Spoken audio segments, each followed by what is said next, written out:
The next financial tool we might use for assessment is internal rate of return. Internal rate of return helps to estimate the annual yield of a project investment. What makes IRR very useful is that it includes both initial and ongoing costs of the project, unlike a simple ROI. However, the calculation is much more difficult. The formula we have to follow is net present value equals the summation of our period cash flow divided by 1 plus R to the power of T, all of that less the initial investment. Now here, R equals the interest rate, while T equals the number of time periods. NPV is the net present value of the project.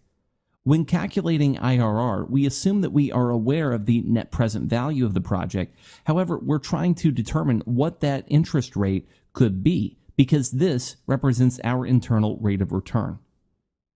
Financial calculators in Excel are both very helpful in calculating IRR. But let's take a look at an example of how it works just at a high level.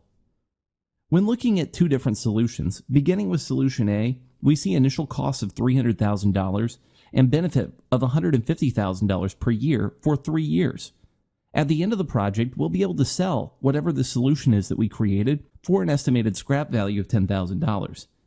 In total, we would expect an IRR of around 24.31% for this project. Pretty good. Solution B, on the other hand, indicates $100,000 worth of initial costs. The benefit changes yearly: $20,000 in year 1, $30,000 in year 2, $40,000 in year 3, and $40,000 in year 4. However, there's no scrap value in this case, so the resource is considered exhausted after the 4-year time span. The IRR of this project is expected to be around 10%. So even though we see an extended length of benefits and a lower cost up front, the total benefit, as we would look at it today, given its net present value, would be considered lower.